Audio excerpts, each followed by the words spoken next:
এই জন্মাষ্টমীর এই স্পেশাল দিনে আমি আজকে নতুন কিছু বলতে চলেছি, যেটা 2026-এ কি হতে চলেছে সেটা আপনারা লক্ষ্য করতে পারবেন।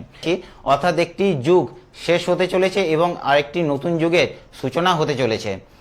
পশ্চিমবঙ্গ অর্থাৎ বাংলার বুকেও এই পরিবর্তন আমরা দেখতে চলেছি। এই পরিবর্তনের যে প্রসেস সেটা কিন্তু অলরেডি কিন্তু স্টার্ট হয়ে গেছে 2025-এ।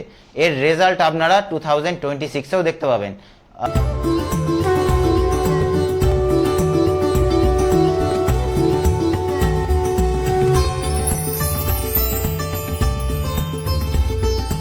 শ্রী বাংলা, সৌভাগ্য ও সমৃদ্ধি।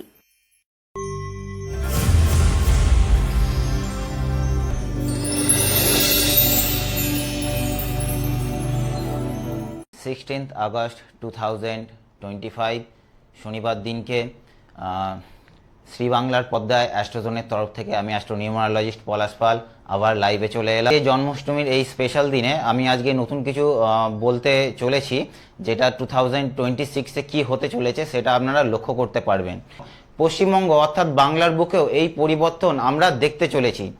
অর্থাৎ একটি যুগ শেষ হতে চলেছে এবং আরেকটি নতুন যুগের সূচনা হতে চলেছে। তাই দেখুন আজকে আমরা কোথায় দাঁড়িয়ে আছি। এই বছরটি হচ্ছে 2025। নাম্বার 4 ডিজিটসের হোক বা 5 বা 10 বা 16 যে ডিজিটসেরই হোক না কেন, টোটাল অ্যাডিং করে যদি সিঙ্গেল ডিজিটসে আসে, নাম্বার কিন্তু শুরু হয় 1 থেকে এবং শেষ হয় নাম্বার 9-এ গিয়ে। অর্থাৎ আমরা এই মুহূর্তে এখন 2025-এ দাঁড়িয়ে আছি। 2025 অ্যাডিং করলে কত আসে? 2 + 0 + 2 + 5 অর্থাৎ 9-এ আসে।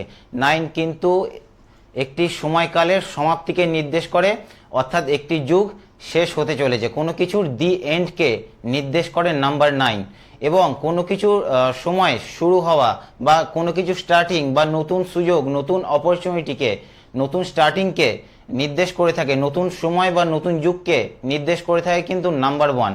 অর্থাৎ আমরা 2025 এবং 2026-এর মাঝামাঝি সময়, অর্থাৎ এই সন্ধিক্ষণে দাঁড়িয়ে আছে। আপনারা এখানে দেখতে পাবেন যে যখন একটি যুগ শেষ হচ্ছে এবং আরেকটি সময় শুরু হচ্ছে, তখন এই যে পরিবর্তন, এই পরিবর্তন সারা বিশ্ব জুড়ে দেখা যাবে তথা ভারতবর্ষ জুড়ে দেখা যাবে এবং পশ্চিমবঙ্গ অর্থাৎ বাংলার বুকেও এই পরিবর্তন আমরা দেখতে চলেছি।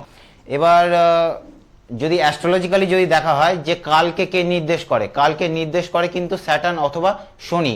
শনি কিন্তু কালপুরুষের রাশিচক্রে টোটাল 12খানা ঘর আছে। রাশি শুরু হচ্ছে মেষ থেকে এবং শেষ হচ্ছে মিনেতে গিয়ে, মীন রাশিতে গিয়ে।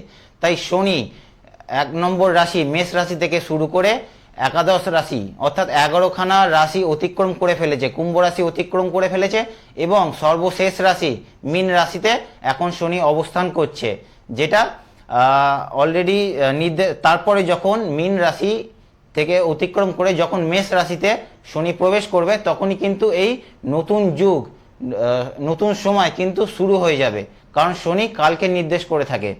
তাই আপনারা দেখতে পাবেন যে বাংলা, ভারতবর্ষব্যাপী তথা বাংলাতেও এই পরিবর্তন লক্ষ্য করা যাবে। তা এই পরিবর্তনের যে প্রসেস সেটা কিন্তু অলরেডি কিন্তু স্টার্ট হয়ে গেছে 2025-এ। এর রেজাল্ট আপনারা 2026-এও দেখতে পাবেন। কাজের জগতে বলুন বা রাজনৈতিক দিক থেকে বলুন, দুদিকেই কিন্তু এই রেজাল্টটা কিন্তু লক্ষ্য করা যাবে। এই মুহূর্তে রাহু, তো শুভ জন্মাষ্টমীর প্রীতি শুভেচ্ছা এবং আন্তরিক অভিনন্দন সকলকে। তো আজকে ঘড়ির কাঁটা দেখাচ্ছে যে এখানেই সময় শেষ হয়ে গেছে। তো আজকের প্রোগ্রাম এতটুকুই পর্যন্তই থাক। সবাই সুস্থ থাকবেন, ভালো থাকবেন এবং ভালো কর্ম করতে থাকবেন। Thank you.